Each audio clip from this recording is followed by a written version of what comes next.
तुम रहते राम दुआरे तुम रखवारे, होत न आज्ञा बिन पैसारे।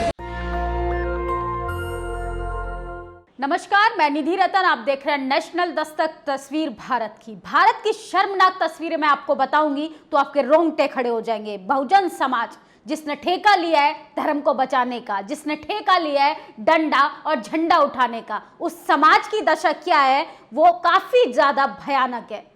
दिल्ली सरकार के सोशल जस्टिस मंत्री राजेंद्र पाल गौतम 5 अक्टूबर को 10,000 लोगों के साथ बौद्ध धर्म की दीक्षा लेते हैं। इस पर मनुवादियों के पेट में दर्द होना शुरू हो जाता है। आरएसएस परेशान, बीजेपी परेशान, यहां तक कि सवर्ण समाज जो सो कॉल्ड धर्म के रक्षक बनते तमाम संगठन की नींद उड़ गई है। बात यही नहीं रुकती है, उसके बाद सोशल जस्टिस मंत्री राजेंद्र पाल गौतम का विरोध होना शुरू हो गया है। उनको देशद्रोही बताया जा रहा है, उनको कहा जा रहा है कि हमारे इष्ट देवता हिंदू देवी देवताओं का अपमान किया है और लोगों को जबरन बुद्धिस्ट बनाया जा रहा है। लोगों को हिंदू धर्म का त्याग करवाकर बुद्ध की ओर लेके जाया जा रहा है। कल रात उनके घर पर कुछ संगठन, हिंदू संगठन के लोग पहुंच जाते हैं, उनके घर के बाहर हनुमान चालीसा पढ़ते हैं और उनके गेट और बोर्ड पर भगवाकरण कर देते हैं। यह है भारत की तस्वीरें। सोचिए, जिस धर्म में बहुजनों के लिए न समानता है, न स्वतंत्रता है और किसी भी तरीके का आज़ादी नहीं है, उस धर्म को अगर लोग त्याग कर बुद्ध की राह पर आना चाह रहे हैं, जहाँ समानता की बात कही गई है, जहाँ मानवता की बात कही गई है, जहाँ कोई भी किसी भी प्रकार का जातीय और ना ही आर्थिक ना ही शारीरिक भेदभाव है, वहाँ पर इन लोगों को दिक्कत हो रही है। राजेंद्र पाल गौतम का विरोध कर रहे हैं लोग। आम आदमी पार्टी के संयोजक केजरीवाल से ये सवाल कर रहे हैं कि राजेंद्र पाल गौतम को मंत्री पद से बर्खास्त करना चाहिए। सोचिए, हिंदू संगठन खुलेआम तलवार लहराएं तो कोई बात नहीं, खुलेआम बंदूक चलाएं कोई बात नहीं, खुलेआम जातीय भेदभाव करें, खुलेआम घोड़ी से चढ़ने से रोकें, खुलेआम हमारी बहन बेटियों के साथ बलात्कार करें, खुलेआम ये लोग धर्म संसद बिठाकर अनाप शनाप बातें करें, आज संसदीय शब्दों का इस्तेमाल करें तो कोई बात नहीं। लेकिन जैसे ही सोशल जस्टिस मंत्री, कोई बहुजन समाज का, एसटी माइनॉरिटी समाज का व्यक्ति कोई धर्म परिवर्तन कर ले तो इनके पेट में दर्द। जाति भेदभाव भी यही करेंगे, अत्याचार भी यही करेंगे। कोई अत्याचार से परेशान होकर अगर अपने रास्ते बदल रहा है तो इनको दिक्कत। सोचिए, 22 प्रतिज्ञाएं बाबा साहब के द्वारा पढ़ी गई 22 प्रतिज्ञाएं राजेंद्र पाल गौतम ने 5 अक्टूबर को दोहराई और उसमें 10,000 से भी ज्यादा लोगों ने धर्म परिवर्तन किया। लोगों को करिए एफआईआर उन 10,000 लोगों पर, कितने लोगों पर करेंगे? आज लखनऊ में 10,000 से भी ज्यादा संख्या में लोग, ओबीसी समाज के लोग बुद्धिस्ट बनने जा रहे हैं। कल रात संकिसा में शपथ ली, 22 प्रतिज्ञाएं भी पढ़ी गई। कितनों पे एफआईआर करोगे, कितनों को जेल में डालोगे? शर्म आनी चाहिए कि आप हिंदू धर्म की बात करते हैं, आप धर्म की बात करते हैं, आप समानता की बात करते हैं, लेकिन ऐसे असंसदीय तरीके से आप किसी का विरोध करते हैं। किसी के घर पे जाकर 4 लोगों के साथ उस पर दबाव बनाते हैं, मानसिक रूप से उसको डराने की कोशिश करते हैं, उसको धमकाने की कोशिश करते हैं। सुदर्शन का मालिक याद है चौहान के, खुलेआम ऑन स्क्रीन आकर वो तलवार लहराते हैं, ये दावा करते हैं कि हिंदू संस्कृति के वही रचनाकार हैं, हिंदू संस्कृति के वही सृष्टिकार हैं, लेकिन इस पर कोई ना एफआईआर होती है, ना कोई संज्ञान लेता है। कोई अपने आप को अगर हिंदू नहीं बनाना चाहता है, हिंदू धर्म में नहीं रहना चाहता है, इसकी आज़ादी संविधान देता है, लेकिन तमाम हिंदू संगठन के लोगों के पेट में दर्द होना क्यों शुरू हो जाता है? आरएसएस इससे क्यों परेशान है? एक तरफ तो मोहन भागवत का स्टेटमेंट आता है कि जातीय भेदभाव खत्म होगा, सबका शमशान घाट जो है वो एक हो जाएगा। सोचिए, मोहन भागवत होते कौन है ये सब कहने वाले? जातिवाद भी यही करेंगे, जातिवाद पे बात भी यही करेंगे, जातिवाद पर खत्म करने की बात भी यही लोग करेंगे। बहुजन समाज को सिर्फ धर्म बचाने के लिए इस्तेमाल किया जा रहा है, बहुजन समाज के लोगों को सिर्फ डंडा और झंडा उठाने के लिए इस्तेमाल किया जा रहा है, बहुजन समाज को सिर्फ वोट की राजनीति के लिए इस्तेमाल किया जा रहा है। सोचिए, मोदी जी याद है, वही जो अपने आप को हिंदू कहते हैं, कट्टर हिंदू प्रधानमंत्री, भारतीय जनता पार्टी के प्रधानमंत्री, वही नरेंद्र मोदी जी, वो उन्होंने एक किताब लिखी, अंबेडकर इज मोदी।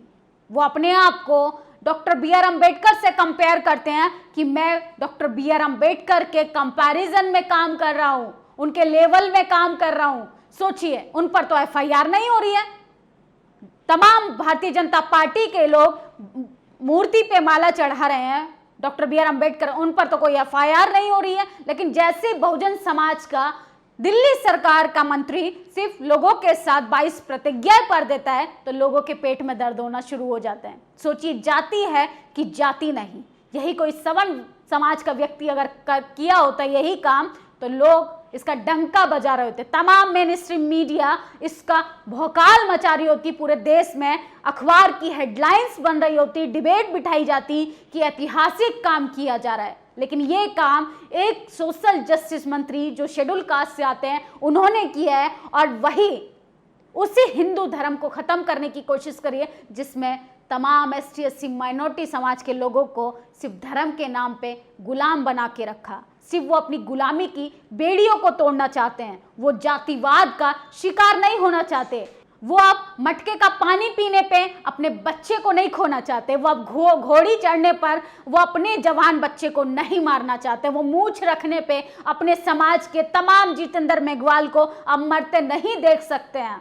इसलिए अब लोग धर्म परिवर्तन कर रहे हैं, अब लोग बुद्ध की राह पर जा रहे हैं, अब लोग बुद्ध की शरण में जा रहे हैं, क्योंकि कहीं ना कहीं लोग युद्ध से, खून खराबे से, जातीय भेदभाव से, तमाम भेदभाव से परेशान होकर लोग इक्वलिटी चाहते हैं, लोग समानता चाहते हैं, लोग सुख चैन चाहते हैं, लोग अपने लिए शिक्षा, रोजगार, स्वास्थ्य चाहते हैं।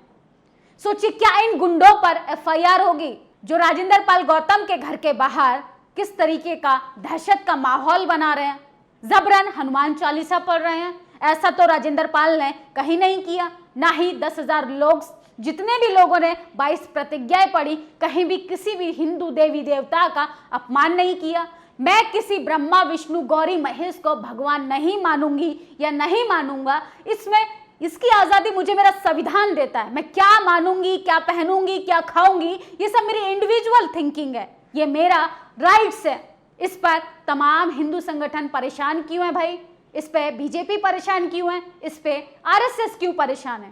कहीं उसको 2024 का चुनावी रिजल्ट तो नहीं दिखाई दे रहा कि ओबीसी समाज जागरूक हो रहा है, एससी समाज जागरूक हो रहा है, आदिवासी समाज अब जागरूक हो रहा है, वो अपने लिए अब रोजगार मांगेगा, अपने लिए शिक्षा की बात करेगा, अपने लिए वो 15 लाख खाते में देने का जो वादा किया था सरकार ने उसका जवाब मांगेगा। इससे परेशान है तमाम वो सवर्ण लोग जिन्होंने जाति के नाम पर बरसों से अत्याचार किया है, जिन्होंने डरा कर धमका कर धर्म की जो चादर चढ़ाई है हमारे लोगों पे, अब वो हटाने का समय आ गया है। सोचिए, एक राजेंद्र पाल गौतम के सिर्फ 10,000 लोगों के साथ बुद्ध की शरण में जाने की वजह से इतनी परेशान हो गई बीजेपी और आरएसएस।